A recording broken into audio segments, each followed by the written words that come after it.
ബംഗാളിലെ ഗവർണർ എന്നുള്ള രീതിയിൽ താങ്കളെ അറിയപ്പെടുന്നത് ഗ്രൗണ്ട് സീറോ ഗവർണർ എന്നുള്ളതാണ്. എന്തുകൊണ്ടാണ് അങ്ങനൊരു വിശേഷണം താങ്കൾക്ക് അവിടെ ചെന്ന് ഈ ഒരു വർഷത്തിനുള്ളിൽ കിട്ടിയത്? പല പല പേരുകൾ കിട്ടിയിട്ടുണ്ട്. DM ഗവർണർ എന്ന് പറയാറുണ്ട്, ഡിസ്ട്രിക്ട് മജിസ്ട്രേറ്റ്. എവിടെയെങ്കിലും ഒരു പ്രശ്നം ഉണ്ടായാൽ ഞാനിവിടെ ഇറങ്ങിച്ചെല്ലും. അത് പണ്ട് മുതൽ എൻ്റെ സ്വഭാവം അങ്ങനെയാണ്. വയലിൽ നിന്ന് വയലിലേക്ക്, ഗ്രാമോത്സവം തുടങ്ങിയ പദ്ധതികളൊക്കെ ഞാൻ സബ് കളക്ടറും കളക്ടറൊക്കെ ആയിരുന്നപ്പം നടപ്പാക്കിയപ്പോൾ എൻ്റെ മേലുദ്യോഗസ്ഥന്മാർ തന്നെ ചോദിച്ചിട്ടുണ്ട്, താൻ എന്തിനാ ഇങ്ങനെ ഇവരുടെയൊക്കെ ഇടയ്ക്കോട്ട് ഇറങ്ങിച്ചെല്ലുന്നത്, ജനങ്ങളുടെ ഇടയ്ക്കോട്ട് ഇറങ്ങിച്ചെല്ലുന്നത്. പല നിരുത്സാഹപ്പെടുത്തിയിട്ടുണ്ട്. പക്ഷേ എനിക്ക് ജനങ്ങളെ കാണുന്നത് ഇഷ്ടമാണ്. അവരുടെ പ്രശ്നങ്ങൾക്ക് പരിഹാരം കണ്ടെത്താൻ കഴിഞ്ഞ് എനിക്ക് വലിയൊരു സായുജ്യം പോലെയാണ്. ഒരുപക്ഷെ എൻ്റെ അമ്മൂമ്മ എപ്പോഴും പറയും, ദൈവത്തിന് നിരക്കുന്ന കാര്യങ്ങൾ ചെയ്യുക, മറ്റുള്ളവർക്ക് എന്തെങ്കിലും പ്രയോജനം ചെയ്തു കൊടുക്കുക, അതിൻ്റെയൊക്കെ ഗുണം നിങ്ങളുടെ കുഞ്ഞുങ്ങൾക്കുണ്ടാകുമെന്ന് പറഞ്ഞു. അതുകൊണ്ടായിരിക്കാം എൻ്റെ മനസ്സിൽ എനിക്ക് ജനങ്ങളെ കാണുന്നത് ഇഷ്ടമാണ്. അതുകൊണ്ട് ഞാൻ അവിടെ പോകുന്നു. ഇലക്ഷന് മുമ്പ് വ്യാപകമായ അക്രമങ്ങളുണ്ടായി, വെടിവെപ്പുണ്ടായി, കൊലപാതകമുണ്ടായി, അടിപിടിയുണ്ടായി. അപ്പോഴൊക്കെ ഞാൻ നേരെ ഫീൽഡിൽ ചെല്ലും. അന്നാണ് പത്രക്കാരൻ ഈ ഗ്രൗണ്ട് സീറോ ഗവർണർ എന്ന് പേരിട്ടത്. അത് ഞാൻ അഭിമാനിക്കുന്നു.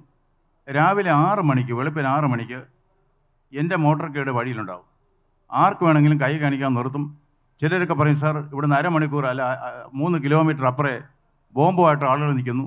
ശരിയാവാം, തെറ്റാവാം. ഞാൻ അങ്ങോട്ട് വിടും. 2-3 സ്ഥലത്ത് ഞാൻ കണ്ടു, ബോംബുമായിട്ട് ആളുകൾ നിൽക്കുകയാണ്.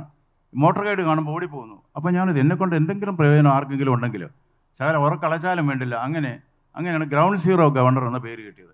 എനിക്കതിൽ അഭിമാനമുണ്ട്. ഞാൻ ഗ്രൗണ്ട് സീറോ ഗവർണർ തന്നെയാണ്. ഒരിക്കൽ എൻ്റെ സഹപ്രവർത്തക മമതാ ബാനർജി അവർ എന്നെ വന്ന് കണ്ടപ്പോൾ ഞാൻ വഴി നിൽക്കുകയാണ്. 2 മണിക്കൂറായിട്ട് ഞാൻ വഴിയിലാണ്. കാരണം ഒരു വലിയ കെട്ടിടത്തിൽ തീ പിടിച്ചു. ആ തീ ആളെ പടർന്നാൽ അറിയുക, കൽക്കട്ട മുഴുവൻ കത്തും. ഞാൻ അവിടെ ചെന്നു, വെറുതെ കാഴ്ചക്കാരനായിട്ടല്ല, അവിടെ ചെന്ന് നിന്നു. ഫയർ എഞ്ചിൻ വരുത്തി, പോലീസ് അറേഞ്ച്മെൻറ്റ് ചെയ്തു. ഇതറിഞ്ഞ എൻ്റെ സഹപ്രവർത്തക ഹെലികോപ്റ്ററിലെടുത്ത് അവരവിടെ വന്നു. എന്നോട് അവരുടെ സോളിഡാരിറ്റി അറിയിക്കാൻ മാത്രം വന്നതാണ്. വഴിയിൽ നിൽക്കുക എന്നൊരു അഭിമാനമായിട്ട് ഞാൻ കരുതുന്നു. നിശ്ചയമായും വഴിയിൽ തന്നെയായിരിക്കും ഞാൻ ഇനിയും അങ്ങോട്ട് പോവുകയാണ്. ഇപ്പോൾ ഇവിടുത്തെ ഈ പ്രോഗ്രാം കട്ട് ഷോട്ട് ചെയ്ത് ഇന്ന് തന്നെ കൽക്കട്ടയ്ക്ക് പോകുന്ന വഴിയിലേക്ക് പോകാൻ തന്നെയാണ്. അവിടെ ഒരു സ്ഥലത്ത് സ്ത്രീകളെ ആക്രമിച്ചിരിക്കുന്നു, സ്ത്രീകളെ അപമാനിച്ചിരിക്കുന്നു. അതുകൊണ്ട് അവിടെ വഴിയിലേക്ക് തന്നെയാണ് പോകുന്നത്. അവരെ കാണും, അവരുടെ വീട്ടിൽ പോകും, അവരുടെ കൂടെ നിൽക്കും. I am a ground zero governor.